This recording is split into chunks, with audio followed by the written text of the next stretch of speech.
Bueno, buenos días, queridos y queridas estudiantes. Esperamos se encuentren muy bien, que estén cuidándose en sus hogares y pues que hayan podido realizar las actividades que le hemos enviado para que ustedes puedan continuar con su proceso pedagógico.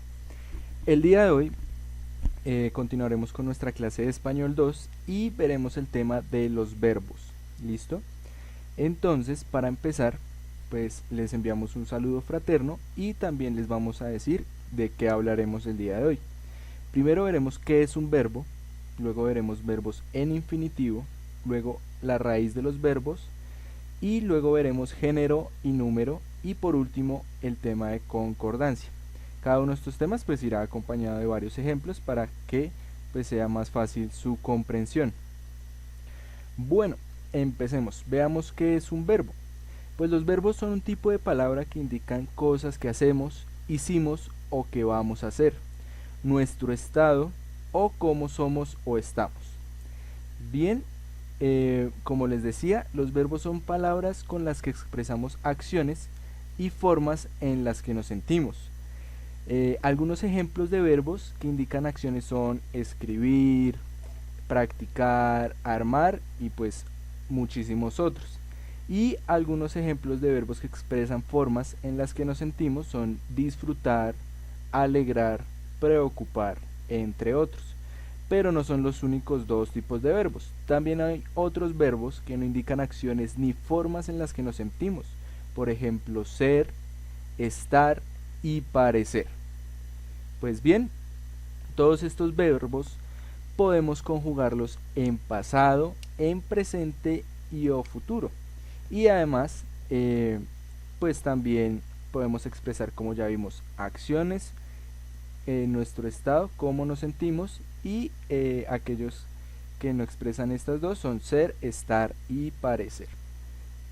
Pues bien, todos estos verbos los podemos conjugar en distintos tiempos, pero cuando los verbos no están conjugados, estamos hablando de que el verbo está en infinitivo y termina en ar, o ir.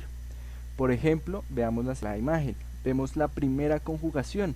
Dice que son todos los verbos que terminan en ar. Por ejemplo, jugar. Jugar, estamos hablando de infinitivo porque no lo estamos conjugando, no estamos diciendo que los niños juegan. Es decir, no le estamos poniendo un tiempo en específico al verbo. Veamos la segunda conjugación. Son todos los verbos que terminan en er. Por ejemplo, correr. Tercera conjugación son todos los verbos que terminan en ir. Por ejemplo, escribir. Pues bien, los verbos en infinitivo son aquellos verbos que no están conjugados en un tiempo, es decir, no están ni en pasado, ni en presente, ni en futuro, y terminan en ar, o ir. Bueno, ahora veamos la raíz de los verbos.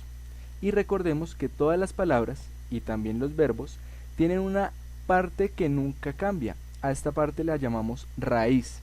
Por ejemplo, si decimos corrimos una carrera, correremos una carrera, corremos una carrera, correr una carrera, etc. La raíz del verbo, la parte que nunca cambia, es cor, C-O-R-R, como vemos en la diapositiva, y esa parte del verbo queda firme como una raíz, es decir, independiente de cómo conjuguemos ese verbo, siempre vamos a contar con esa palabra, con esas 4 letras. ¿Listo? Bueno, claro lo anterior, ahora vamos a hablar del número, el cual se refiere a si el verbo está en singular o plural.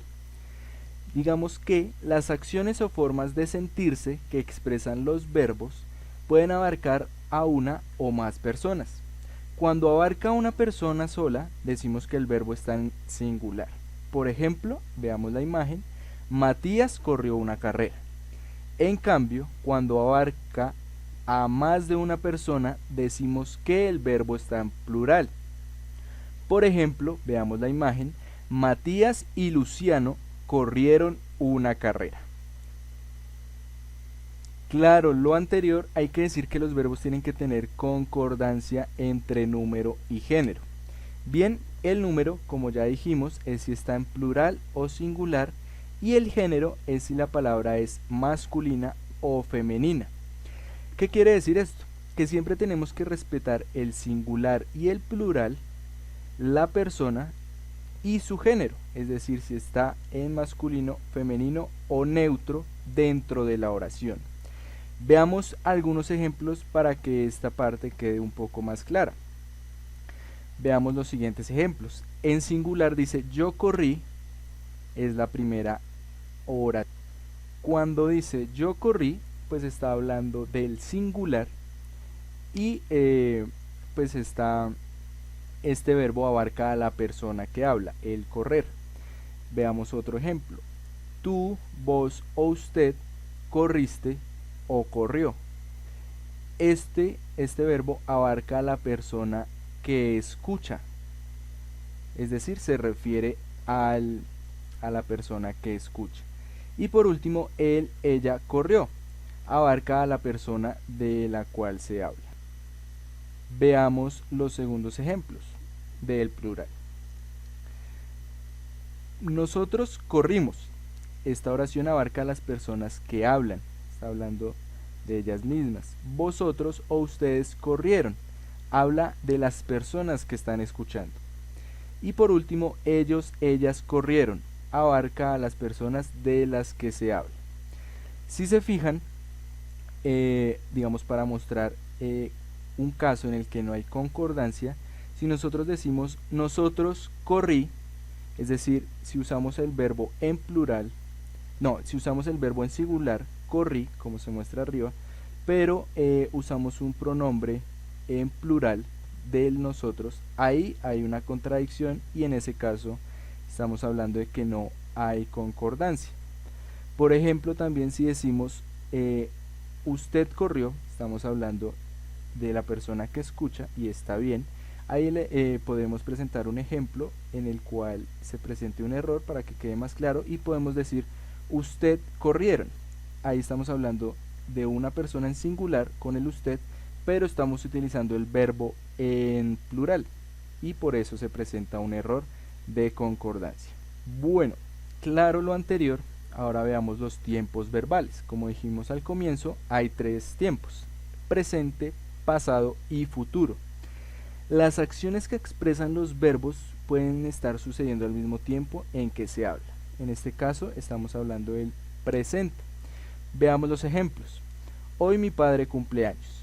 Quiero mucho a mis hijos. Como vemos, en las dos oraciones la acción ocurre mientras estamos hablando. En este caso, pues, los verbos están en presente. ¿Listo? Ahora veamos los verbos en tiempo pasado. Algo ya pasó. Las acciones que expresan los verbos pueden haber ocurrido antes del momento en que estamos hablando. Por ejemplo, mi padre nació en Fusagasugá. Nos estamos refiriendo a un hecho del pasado. Y mi madre jugó baloncesto en su adolescencia. Como vemos, la acción ocurrió antes del momento en el que estamos hablando. Y pues en ese caso estamos hablando de que los verbos están en pasado. ¿Listo? Y ya el último ejemplo es el futuro, algo que va a ocurrir.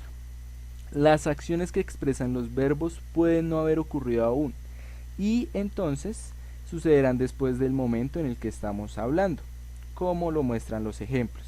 En el primero, mi primo será abuelo. En el segundo, mi hermana será abuelo. Podemos poner otros ejemplos de casos que vayan a pasar, como mis vecinos se casarán en el mes que viene. ¿Listo? Como vemos en los ejemplos, los verbos están en futuro y se refieren a cosas que ocurrirán después. Bueno, eso sería todo por el día de hoy. Esperamos hayan sido claras las explicaciones y pues los ejemplos. Y recuerden que si tienen alguna duda o inquietud, pues lo pueden consultar con su profesor o profesora y él estará pues dispuesto a resolverlo. Ya para finalizar, les quisiera comentar la actividad que realizaremos en el taller. La actividad es muy sencilla. Lo que haremos es que vamos a hacer una carta contándole a un amigo o a una amiga lo que hicimos el fin de semana. Y también le vamos a contar cómo nos sentimos. Después de haber realizado la carta, la vamos a leer y releer y vamos a subrayar aquellas palabras que consideramos que son verbos. Recuerden que los verbos señalan acciones, pero también cómo nos sentimos. ¿Listo? Bueno, eso sería todo por el día de hoy. esperamos les haya gustado esta clase. Esperamos se sigan cuidando en sus casas. Les enviamos un fraterno abrazo desde la distancia y recuerden que seguimos aprendiendo juntos.